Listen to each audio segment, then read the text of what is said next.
Hey everybody, back with another how-to.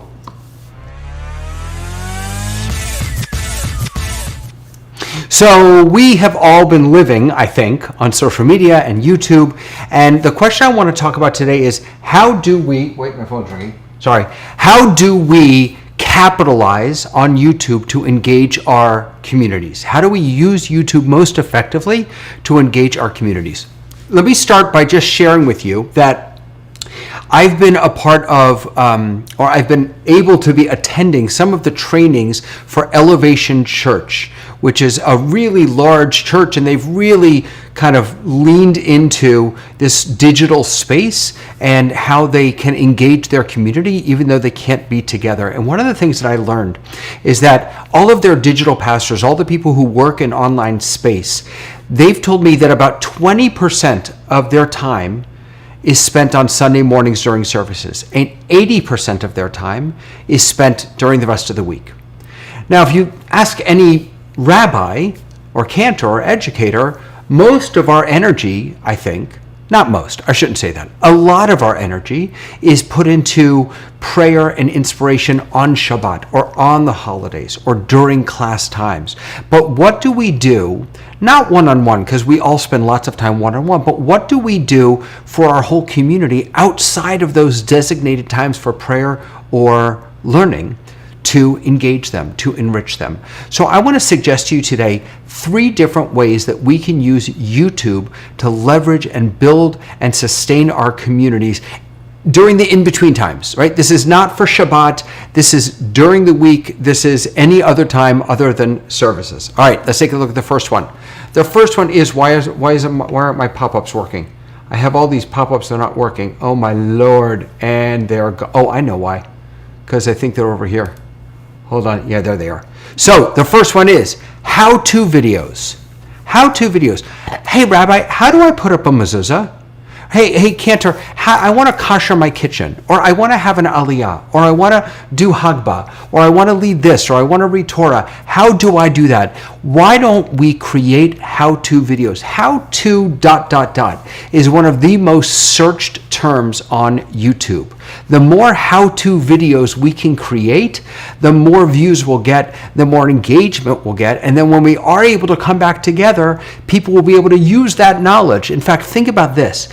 What if we had a way of tracking who was watching these how-to videos so that then we could follow up with them and say, hey, I know that you checked out my, how do I have an aliyah video.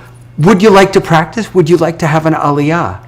So we can draw connections between the content that we're pushing out during the week and what we're doing on Shabbat or during services. So how-to videos, short, sweet, put them out there. They can be really powerful. Second, Divrei Torah. When did we decide that it was a good idea to only share our Divrei Torah, our sermons, with the people who decide to show up on Saturday mornings? When was that ever a good idea? We get, 10% of our congregations on Saturday mornings? Friday nights? Maybe not even 10%? What about the rest of them? Why aren't we publishing our Divrei Torah? Now, there are a few different ways you could do this. Maybe in a blog that you're writing, or you could create a YouTube video that you put out that is just your Divrei Torah. Or if you're already streaming, if you're already pushing this content out on Shabbat, just grab it from what you've streamed. Cut it out in YouTube. They have in the YouTube content creation area, you can actually trim out, you can cut out a part of your stream, a part of what you put out there on Shabbat, and you can then repurpose that. You can put that out as another video to highlight the amazing things that you said, and when you said them, the choir sang, of course, because it was so beautiful. Why aren't you sharing that with everybody and anybody? So first, how-tos. Second, Divrei Torah.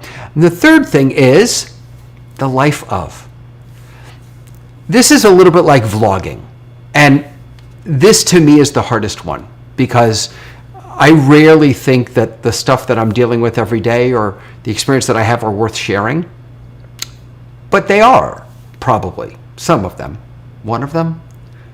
So what if you were to once a week, twice a week, share something during the week. Have a set time maybe, or maybe it's just off the cuff, where you hop online and you talk about the life of you.